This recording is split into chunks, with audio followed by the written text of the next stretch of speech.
Many of Smash Ultimate's top players put countless hours into practicing and improving in this game. They study their VODs, they play in online tournaments, and more so than anything else, they practice and practice and practice. But for the majority of Smash Ultimate's competitive player base, this level of dedication isn't possible. You know, because we all have jobs. If you're one of Ultimate's employed competitors, instead of picking up a character that requires constant practice, it'd be easier to play what's known as a low-maintenance top tier. A really good character who is easy to learn and easy to maintain, while still allowing you to get good wins and improve as a player. But who is this character for Ultimate? With an 81 character roster, it can be hard to decipher. In today's video, we'll be looking at the top 3 contenders for being Ultimate's low maintenance top tier, going over the pros and cons of each, and eventually making a recommendation for who you should play if you want to get good at Smash Ultimate, while also holding a job. Without any further ado, let's get started with our first candidate. The first contender for Smash Ultimate's low maintenance top tier is Pyra Mythra, otherwise known as Aegis. Now, when looking at these characters, a few common threads are going to come up again and again: matchups, skill floor/ceiling, and versatility. Let's begin with what is Aegis's biggest strength: her skill floor and ceiling. Aegis, conceptually, is a very easy character to understand. She's a sortie, much in the same vein as Roy, where instead of precise spacing defining your gameplay, you're trying to smother opponents with oppressive combos and early kills. Only difference is, in order to find those early kills, you have to swap to Pyra. Aegis is seen as a low-maintenance top tier because of how easy her combos flow together, how easy you can find stocks, and the level to which people see her as overtuned. Mythra's frame data is excellent, and foresight is a hell of a tool to avoid getting hit, even finding openings out of it. Aegis's skill floor is exceedingly low, meaning that a lot of people can jump into playing her and easily understand things like combos, neutral, and disadvantage state. But her skill ceiling is actually quite high. Those combos can be extremely optimized. Pyra has footstool tech out of side B to secure kills, and using more and more foresight is a learning process in and of itself. You will only get better at her strengths the more you play her. And though one may see a high skill ceiling as a bad thing for our purposes today, even just playing at your locals will be enough to get better at her.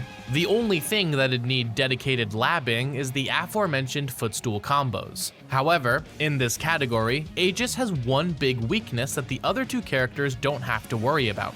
She's far more susceptible to edge guarding. You've seen it time and time again, no doubt, where Aegis players will mess up a recovery or die to an opponent taking advantage of their vulnerable options to get back on stage. This means that you're going to have to put time and effort into getting good at getting back to stage, and means that she's the most susceptible character to cheese in this video.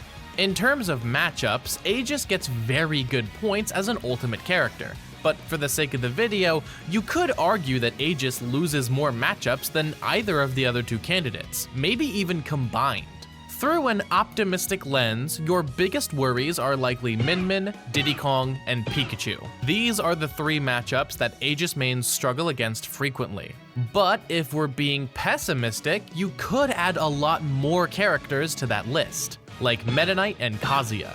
In case you were wondering, for the sake of the video, we're going to assume that you're not going to be playing any other characters aside from the candidate you pick from this video. And naturally, if you don't have these characters in your region, this may not be a problem for you. But let's assume with every character in this video that you will eventually have to face against your worst matchups at some point. Perhaps you want to compete in Wi-Fi tournaments, which all 3 of today's candidates are good at, though Aegis is the least so. Going back to matchups, even though Aegis may have the most losing matchups of the video, they arguably don't lose as hard as some of the other candidates. Not only are these matchups perfectly doable, there are a lot of VODs of top players winning these matchups, proving it's winnable. So in a weird way, while Aegis might lose more matchups than the other two candidates, they're not necessarily -2s, which the other two characters in this video certainly have. In line with what I said earlier about fragility, Aegis can sometimes get cheesed by much worse characters, so you will have to be careful. All in all, the matchup category is very interesting for Aegis, with a lot of characters you dislike, but nothing that will truly haunt your bracket. On the positive side of matchups, Aegis does great into most of Ultimate's top echelon, goes even against Steve and Snake, and debatably beats Sonic and Game & Watch, as well as Rob. Those are some really good characters to have decent matchups against. And lastly, we've got versatility. Aegis's role as a sword character means that you will click with her easily if you're familiar with that archetype. But the problem is that this is basically the only way to play her. You move fast, you combo for a while, and you try to kill early with Pyra. Some people try to only use Pyra or Mithra exclusively, but no one has seen competitive success through doing so. The trade-off for Aegis being accessible is that she's only really compatible with those who like her playstyle. Granted, it is the most popular playstyle in the game, but if you happen to like zoners, for instance, you will not get much out of Aegis. In fact, a common complaint from people who try to play Aegis but quit is that she's apparently really boring. That's not something that I've experienced, personally speaking, but this is the one character I constantly see people say they don't click with because they're bored of just how easy she is. If you really care about the soul of your gameplay, that'll be a big deal to you. Your Aegis will look just like every single other Aegis out there. And when you consider that she's a very popular character, especially to secondary, you could think twice about that before choosing her. Also, I'm not sure where else to include this in the video, but Aegis is the coolest character of the three we're looking at. If you really care about being perceived as hype, Aegis is for you, as the other two characters we're examining can have their moments or decent clips, but most people don't like them, both to watch and to fight. So, when we take a step back and look at Aegis as a character, her pros include her low skill floor but high skill ceiling, easily understandable playstyle, lack of unwinnable matchups, and hype factor. While her cons include her potential to get cheesed through her vulnerable recovery, her reliance on some tech skill to get better, and her quantity of losing matchups. So overall, I'd give Aegis a hearty recommendation as a low maintenance top tier. If you just need to pick a sortie, want to be perceived as hype, or have great pre-existing fundamentals, I'd say that you can't go wrong with Aegis. Our next character is Mr. Game & Watch, and immediately there are some pros and cons that jump to the forefront of the mind. First of all, Game & Watch and the third character we're examining are undeniably top 5 characters in the game. While Aegis can be top 5 depending on who you ask, most people who know this game will undeniably put both of these characters in at least the top 5, if not being the third best character in Ultimate. But immediate con, Game & Watch is by far the lamest character we're looking at in this video. If you pick Game & Watch, be prepared to get called carried, lame, and have people generally try to discredit you as a player. Sure, people may not like the other two characters in this video, but Game & Watch in particular gets more explicit hate. Let's talk about this character's skill floor and ceiling, both of which are extremely low. But what does that actually mean? Well, first off, Game & Watch is the easiest character that we're talking about today. Sure, all three of them are pretty easy, but Game & Watch is on another level. He's constantly cited as the baby easy character. If you are looking at this video having never played Smash Ultimate before, Game & Watch will help you skip most of this game's learning curve, disregarding how harmful that may be for your progress as a player in the long run. Both other characters will at least teach you some fundamental skills. And while Game & Watch does benefit from having fundies, it's really only at the top level, and you have to learn them elsewhere. But with how accessible Game & Watch is, he's also got a low skill ceiling. Once you get the basics down, there's really not that much more to learn. Most of Game & Watch's learning process consists of refining your combo game and advantage state. And basically the only thing you will get better at / learn with experience, playing the game, is a better neutral and not mashing your big buttons out of disadvantage, since better players will expect it and punish it. But when one of your character's biggest learning curves is learning when to not use his options, yeah, there's not a whole lot to actually learn with this character. You will basically never have to lab out anything for most of your time playing this character. which, for the sake of the video, is extremely good. Overall, for skill floor / ceiling, both are perhaps the lowest in the entire game with Game & Watch, with all of the positives and negatives that come with that. When it comes to matchups, Game & Watch is very good. If a character loses to Game & Watch, they lose hard. It's usually one of, if not their definitive worst matchup. Game & Watch just invalidates like half the cast. Even better, some of these really dominant matchups are some of Ultimate's best characters. Snake, Pikachu, Peach, and even Rob. Though, despite having a dominant performance against the majority of Ultimate's roster, he does have some big weaknesses. At low level, Game & Watch will struggle into big range characters, sorties like Shulk, Cloud, or Ike. And while those matchups will become easier as you get better, there are 3 matchups that Game & Watch hates more than any other: Zero Suit Samus, Rosalina, and Sonic. I'd never go so far as to say that any character in this video truly has an unwinnable matchup, but these 3 are very close to that for Game & Watch. There are also some other characters that you will probably struggle against unless you are truly a top-level player. People like Mia cite Yoshi, Diddy Kong, Pit, and Meta Knight as particular struggles. And if you're trying to learn the character without much practice, they'll be even harder. In terms of matchups, Game & Watch does more dominantly into more characters than Aegis does.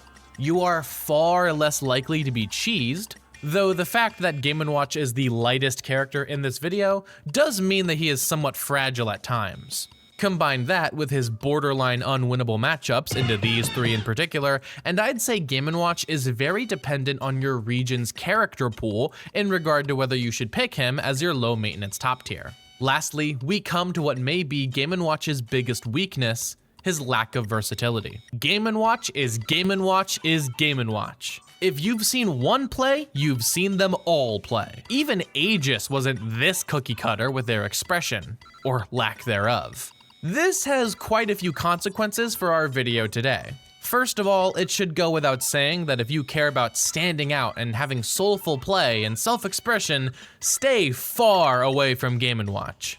He may be the most soulless character in the history of the Smash series. Secondly, if you already have a good Game & Watch in your region, or you're fighting someone who has gone out of the way to learn the matchup, you will be at a disadvantage trying to play catch-up in terms of matchup experience.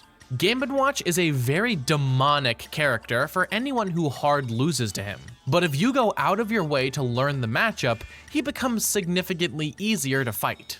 And not just one Game & Watch, every Game & Watch. Because at the end of the day, there is only one successful way to play him.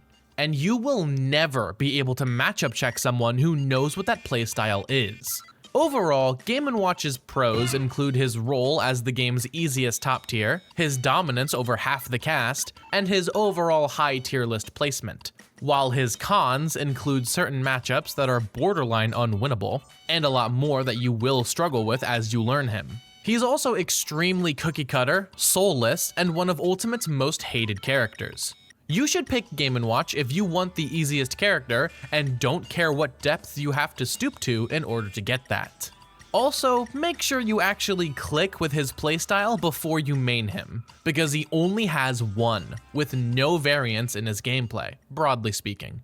And lastly, we've come to the final contender of this video, that being Rob. He's somewhat in between Aegis and Game & Watch in terms of coolness. With good clips, some haters, but none of the vitriol that Game & Watch gets. Just like Game & Watch, Rob is seen as one of Ultimate's best characters, definitively top 5 and arguably top 3. And if you don't believe me, realize that Rob has either been first or second in competitive results for the entirety of Smash Ultimate's competitive lifespan. Downplay him all you want, but the numbers don't lie. Regardless, let's talk about his skill floor and ceiling. Rob's skill floor is arguably the highest of the characters in this video, but don't mistake that for me saying it's high. It's still extremely low, but compared to Aegis and Game & Watch, it's probably higher than either of them. This mostly comes from the fact that Rob is really big. His disadvantage state is the worst of the 3 contenders, and working around that will take up a majority of your learning curve. However, this is somewhat offset by Rob's skill ceiling being the highest of the candidates. Rob rewards you for being good at the game, and especially for having tech skill, especially with gyro, control of neutral, projectile zoning, and the infamous 0 to deaths. Rob will reward you for mastering his item combos. And while this may appear to be counterintuitive for this video's purpose, this is all stuff that you really only have to learn once. When you master the 0 to death, it's not as if that will ever leave your skill set. Overall, Rob has the highest skill floor and skill ceiling of any character in this video. But if you are already a pretty good player, you can skip a majority of his learning curve and be rewarded for being good at the game. Something that arguably can't be said for the likes of Game & Watch. In regard to matchups, Rob is a little bit different from Game & Watch in a few key ways. First of all, he may not dominate half the cast like Game & Watch does, but that doesn't mean he's vulnerable at all. In fact, I'd argue that Rob is actually far less fragile than Game & Watch, since he's heavier, has a better recovery, and an X factor.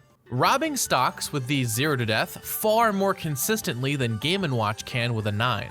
That being said, don't mistake me and think that Rob doesn't dominate a lot of the roster. He does. In fact, people will argue that Rob has the least losing matchups of any of our candidates. The only two matchups I'd consider close to unwinnable are Game & Watch and Bayonetta, and even then, there are tons of on-record VODs of players winning these matchups. It is far from truly unwinnable because Rob's X factor with the 0 to death is just so strong. Rob can struggle against any character who combos really well, like Meta Knight or Mii Brawler or Young Link. But they're much more doable than Game & Watch's or Aegis' losing matchups because they rely on the combo game, which can be whiffed by opponents and played around by the Rob simply being good in disadvantage. Once again, Rob will reward you for being a good player. Overall, in matchups, while Rob may not be as oppressive as Game & Watch, he is still quite dominant, and has far less trouble into his worst matchups than Game & Watch, though not quite as easy of a time as Aegis has.